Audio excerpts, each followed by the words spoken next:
When it comes to investing in real estate, there's so many different ways that you can get involved in the industry. But as far as ways to actually make money through investing in real estate, it's only in two forms.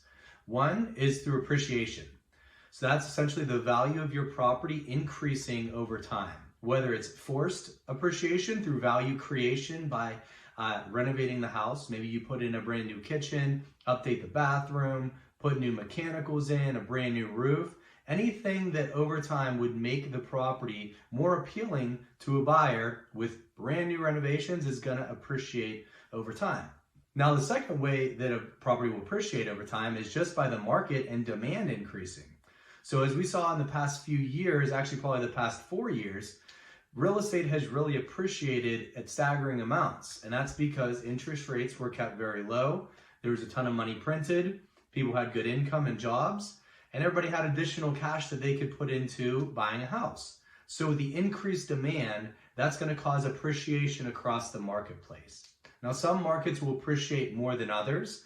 A big factor is, do people really want to live in the area, right? So there's different markets where everybody wants to go. Everybody wants to live in LA. Everybody wants to live in Miami. Everyone wants to go to Tampa or to Austin. These are all markets that skyrocketed over the past couple years and had massive appreciation in the value simply because of the demand and all the people that wanted to move there and were willing to pay a higher price. Now, this isn't something that you should focus on long term because we're not going to have another market like this, I hope, ever again. But over time, appreciation, even in maybe some lower end markets that are not as in demand for people moving, are still going to see some kind of growth long term. Now, generally, that's averaged around like 2 to 4% across the entire US. Of course, you're going to see differences in some markets are going to go up significantly or down significantly. But if you take that long-term average, that's one way that you can assume appreciation or added value to your net worth through investing in properties. The second way that you can make money through real estate investing is through cash flow. Now, cash flow is the net income, the money that's left over after all your expenses at the end of the month. So when you have rental properties or an apartment building or a retail building, you're going to have a tenant in place, hopefully. Now, whatever your rental income is, that of course can potentially go up over time or it can go down depending on the market cycle.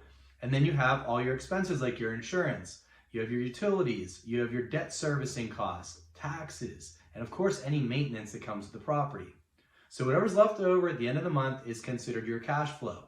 That's the second form that people actually make long-term wealth from real estate investing. Now, that number can change pretty significantly based off market environments, based off how much maintenance has to happen on the property, interest rates, and many other factors. But at the end of the day, the cash flow is very simple. It's just like your personal finances. If your income goes up and your expenses stay the same, well, your cash flow is going to go up. If your income goes up and your expenses go down, your cash flow is really going to shoot up. But in the bad scenarios, if income goes down or stays stagnant and your expenses go way up, now your cash flow is going to dwindle or possibly even be negative. So when you're considering buying your next investment property, think about these two factors. Is there demand increasing in that area that you're buying, or is it decreasing? Do you see actual appreciation and value being created long term, or is it a stagnant market? And next is, what kind of income can you assume? Things aren't going to cash flow as well as they used to just because debt servicing costs have increased, insurance premiums have increased, utility costs have increased, and the cost of maintenance and supplies and material for your jobs have increased. But rents, unfortunately, seem to have stalled out and are on the decline in some markets. So these are all things that you need to consider when it comes to making your investments.